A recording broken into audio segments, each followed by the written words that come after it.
নমস্কাৰ। অহাকালি 9 এপ্ৰিল বিধানসভা নিৰ্বাচন প্ৰক্ৰিয়া অনুষ্ঠান আৰম্ভ হ'ব। সকলোৱে উৎসৱমুখী হৈ পৰিছে, কাৰণ সকলোৱে আনন্দ মনেৰে কালি আমি আমাৰ বহুমূলীয়া ভোটটো প্ৰদান কৰিম। কিন্তু আমি নিজৰ বিবেক বুদ্ধিৰে চাই চিতিহে আমাৰ বহুমূলীয়া ভোটটো প্ৰদান কৰিব লাগে। সকলোৱে জানে, নতুন প্ৰজন্মবিলাকেতো, নতুন উঠি অহা প্ৰজন্মবিলাকেতো জানে, তেওঁলোকক ক'ব নালাগে, তেওঁলোকে জানে আৰু বহুতে জানে। মইতো কোৱাৰ মানে সেই নায়ে, মই একো নাজানো, এনেই কৈছোঁ আৰু তথাপিতো, কাৰণ মই দেখি শুনিয়ে গম পাইছোঁ যে আমাৰ মাজতে বহুতো মানে এনেকুৱা আছে আৰু মানে সিমান তথ্য ধৰিব নোৱাৰে আৰু কোনোবাই ক'লে 500 টকাটো লোৱা, 1000 টকাটো লোৱা, এই ভোটৰ মেচিনটো এইটো চিনতহে টিপি দিবা।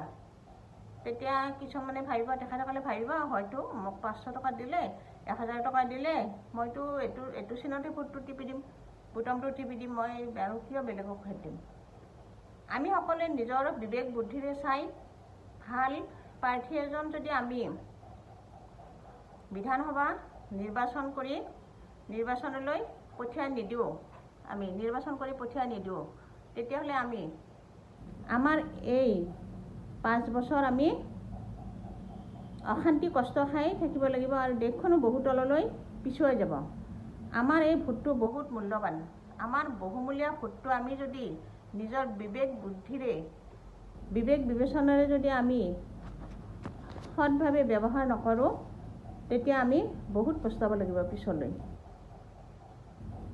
সেইকাৰণে আমাৰ এই বহুমূলীয়া ভোটটোৱে কালিৰ দিনটোত মানে ৰজাকো প্ৰজা বনাই দিব পাৰে আৰু প্ৰজাকো ৰজা বনাই দিব পাৰে।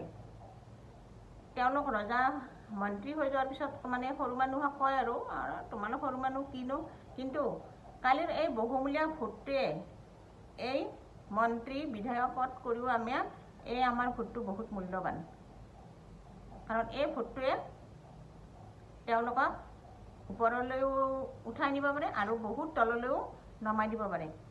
সেইকাৰণে আহক সকলোৱে মিলি আমাৰ নিজৰ ভাল বিবেচনা কৰি আমি সকলোৱে মিলি শান্তি মনেৰে মানে আনন্দ মনেৰে আহি আমাৰ বহুমূলীয়া ভোটটো আমি প্ৰদান কৰোঁ। নমস্কাৰ।